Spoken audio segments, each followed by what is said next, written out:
Hi, me again. Thought maybe you'd like to see vertex form with a not equal to 1, so we're going to have a lead coefficient in this case. It's a little bit more involved, there's Connor, than it was earlier, but it's still not awful, so don't stress, okay? Please don't stress. Here we go. Whatever that lead coefficient is, we need to get rid of it. So we're going to divide everything, even the y, by 2. That's the 2 there. So when I do this, I'm left with y over 2 over here equals 2x squared divided by 2 is just x squared. 12x divided by 2 is going to be minus 6x. And then 21 divided by 2, I'm going to leave as 21 over 2, and you'll see why in a little bit. Okay? You now have to get, again, like before, linear, quadratic, isolated, so that way we could complete the square. So we're going to have to subtract 21 over 2. So, oh my goodness, I fear that I'm going to run out of paper. We've got x squared minus 6x. Leave room for completing the square. We've got y over 2 minus 21 over 2.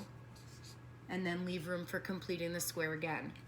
Remember, thank you, in order to complete the square, we've got to cut 6 in half and square it. So 6 cut in half is squared is 9, plus 9 will complete the square, plus 9 is going to complete the square. Again, still don't panic, it's okay. Remember this fraction, I don't know where to put it, this fraction you can always use in your calculator, alpha y equals. Can you see that over there, right? Remember alpha, thank you, y equals. So, now we factor. Ooh, this is the yucky orange one, Connor. X minus 3 quantity squared, because that's how this factors, okay, equals, now 21 halves plus 9 actually combines together, believe it or not, to negative 1.5. I'm going to leave it as 3 halves, negative 3 halves. Y minus 3 halves. So look, up until this point, thank you, the only new part was dividing everything by 2, and then that left you with this y over 2 over here.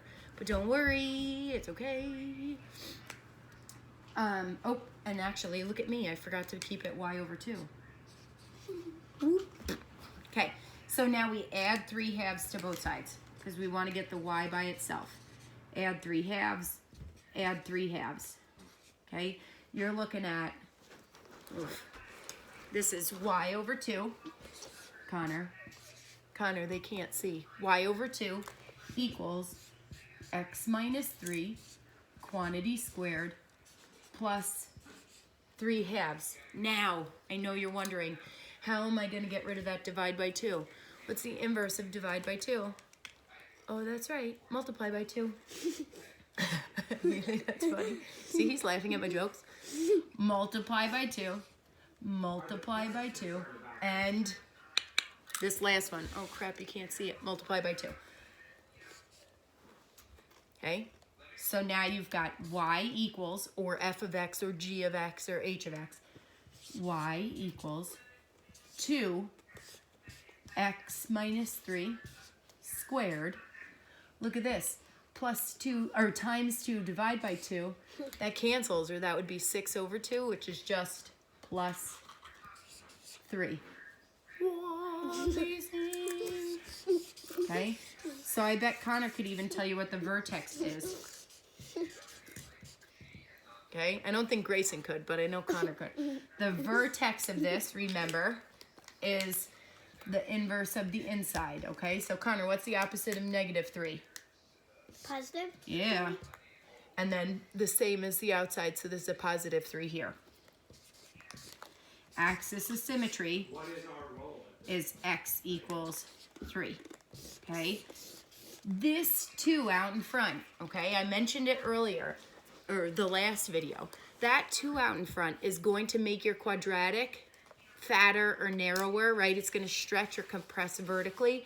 We're going to talk about that as we start to do translations. But this graph is just going to be a little bit tighter compared to our usual parabolic curve, okay? It's just going to stretch vertically because of that 2 out in front, okay?